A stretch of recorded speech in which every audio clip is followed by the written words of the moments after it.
we always talk about me getting all the tweets and posts about being lucky to be your girlfriend. I would always get the hashtag sana all. Sana all parang si KZ. Sana all my TJ.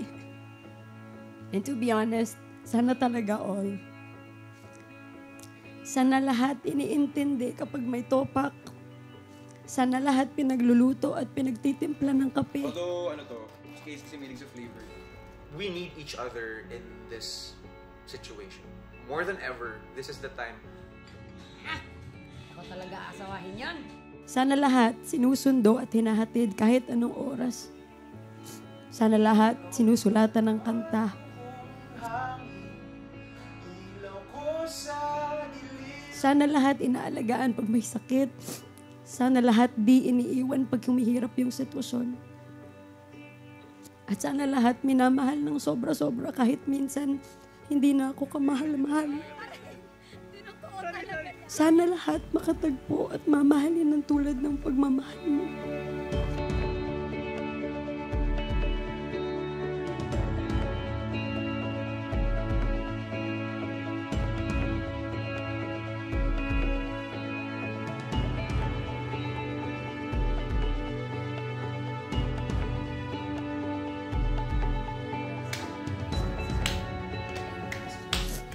People thought our journey was easy. Di daw tayo nag-aaway, di nagkakaproblema, pero ang totoo di lang nila alam. And those di nila alam moments are actually why we are here today. In those moments, I realized you are the real deal and you are in this for the long haul.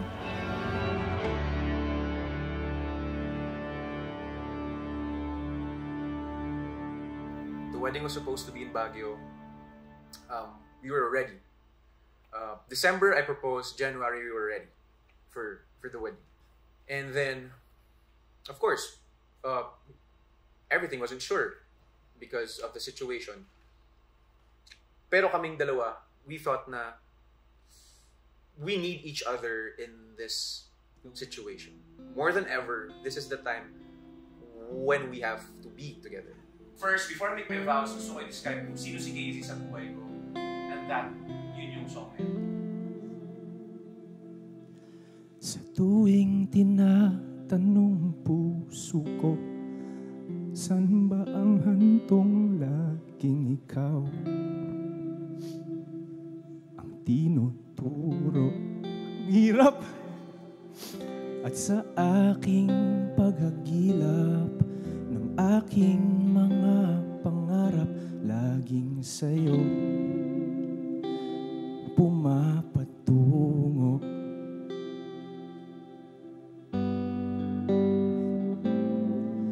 Pag-ibig ko,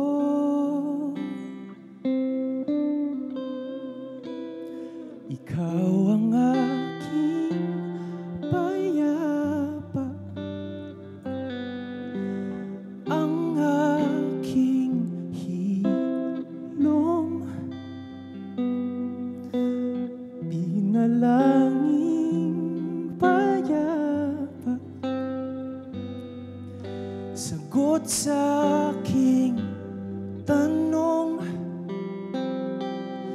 ikaw ang kalmado kong hangin, ilaw ko sa dilim, sa mundo kong puro pero, ikaw ang aking sigurado.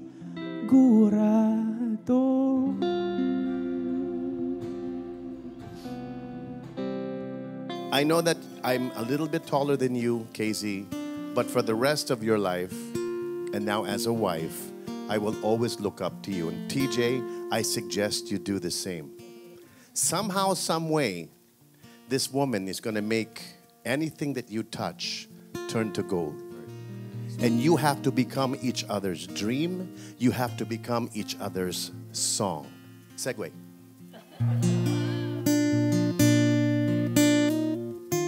And sing to each other nightly this song. You are the song playing so softly in my heart. Paano kaya tayo magsusulat ng kanta? Eh, lahat naman ata ng wedding songs na sulat. Ganyan. Tapos, pero mostly, ang naririnig mong mga love songs ay parang they talk about, finally, nakita na kita, this is our happy ending, parang ganyan-ganyan. But, hindi palaging napag-uusapan na this is, you are actually choosing to embark sa isang mas mahirap pa na journey. Tapos siya pa naman sabi niya, try kaya natin iwasan lahat ng mga wedding cliches na sasabihin, but you can't. Hindi mawawala yun. Who would have thought? Who would have thought?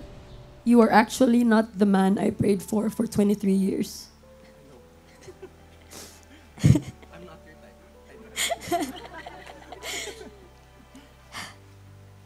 But I thank God that He did not listen to me because He gave me someone way better. Someone He knows will truly love me. And on top of that, uulitin ko lang, ang gwapo mo pa.